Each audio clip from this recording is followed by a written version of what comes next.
afternoon. My name is Soleil Rogers. I attend the St. Croix Educational Complex High School, and I will be in 11th grade this coming school year. I am here today to interview Dr. Chenzira. So, Dr. Chenzira, how would you describe yourself? A griot, an educator, a cultural heritage preservationist, a bambula dancer, and on the other side, a media technologist. I'll Okay. keep it short. So, what activities or events have you been involved in the community? I've been involved in most things that are connected to culture, heritage, history, traditional engagement, the cultural creative arts, and of course, media. I've had the honor and privilege of teaching for a little over probably more years than I want to say, but I'll leave it at 30 and change, All right? right. So that has allowed me to really be a part of the community here in St. Croix and the Virgin Islands. And then I've had the recent privilege of serving as the inaugural director of the Virgin Islands Caribbean Cultural Center at the University of the Virgin Islands. So that allowed me to do things here in the Virgin Islands, but also in the wider Caribbean Americas.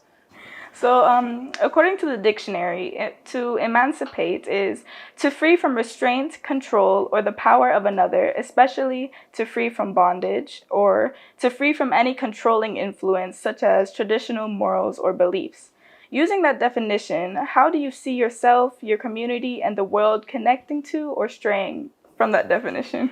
Well, first and foremost, I want to commend you on finding a definition and utilizing one that actually explains what emancipation or what it is to be an emancipated person really means and what has transpired here in the Virgin Islands. And I say Virgin Islands, Caribbean Americas for a particular reason because we have persons that have multi-generational ties to this space of the Virgin Islands, yes?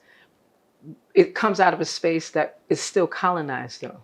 So there's always that question when we talk about being emancipated, are the people of the Virgin Islands really free when in actuality they're still identified as a non-incorporated, non-self-governing territory of a sovereign nation, the United States. So that makes that whole conversation about are people in the Virgin Islands emancipated, based on your definition, of course, Yes. right?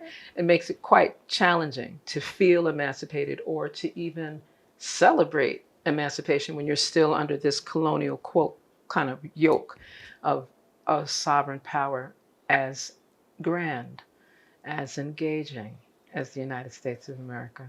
All right. So, how do you feel about the upcoming celebration of the 175th emancipation?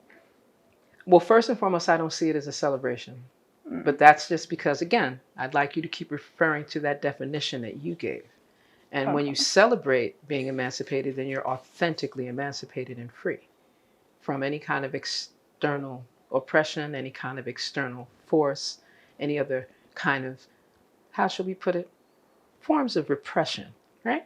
And it should be that we should be celebrating being free, authentically free, being free economically, being free politically, being free in terms of the educational opportunities that we have access to for our children, I'm going to say my grandchildren. I know where we're at right now, so I'll date myself shortly.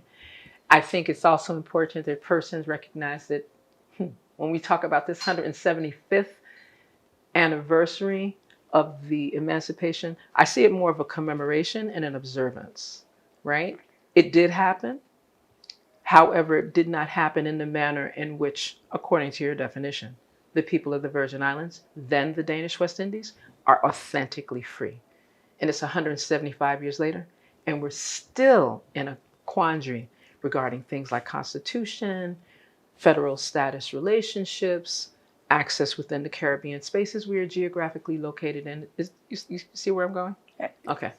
Okay. So, what, in your eyes, is the role of the youth in upholding emancipation and self-determination? Youth are the spark of the revolution. I will say that again. The youth are the spark of the revolution. If you all do not agitate and engage and organize, and what does this mean? What does that mean? What is going to happen to me when I'm your age? Those are the types of questions that when I was your age, I was definitely a little more of an activist than, like now I'm kind of more mellow, suave, right? But when I Right. was a teenager, it wasn't just marches that we were involved in. It was Hmm. actually organizing with elders that were involved in making change, making significant revolutionary transformative change, going to countries where persons ran the country, right? And so when I hear what should the youth be doing now, I always go into my own experience. I lived in different parts of Central and South America. Sometimes it wasn't as comfortable as being here, right? But I did that so I could really get to know what was going on in these spaces, not just read it in the newspaper or now just Google it, right? I Yeah. went to different parts of Africa where they were free and independent and authentically emancipated to see, and they were looking to persons in the Caribbean. As a matter of fact, I went to countries where Virgin Islanders have had such a powerful impact, places like Sierra Leone and Liberia, from the ever so great Edward Wilmot Blyden, from right here in the Virgin Islands. Very, very common beginnings, and we forget there's virtually no place you can go on this planet and not have some connection to some kind of youthful engagement, education, revolution that does not include someone that has some ties to this space that we now call the Virgin Islands, which is another reason why I do not use U.S. Virgin Islands.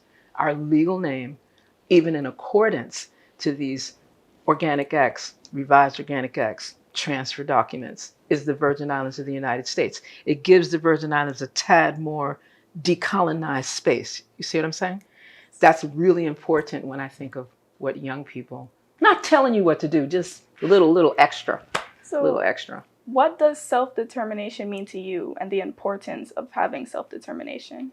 Self-determination is more than what I think it is. I like that you like to use definitions. And self-determination has a lot to do with you being able to have full control and full say and be able to embody what is the best for yourself. In this case, it extends to your family, your community as well, and that no one can interfere with your freedom. No one should be able to interfere with your liberty, your justice. You see where we're going? We Yes, like I to do. say liberty, justice, and freedom for all. Self determination means that you have that. Thank you so much for having this conversation with me on Questions for an Emancipated Mind. You did speak about very important things, and I know it will leave a lot of people to reflect. Thank you again. You're an excellent interviewer. Thank you.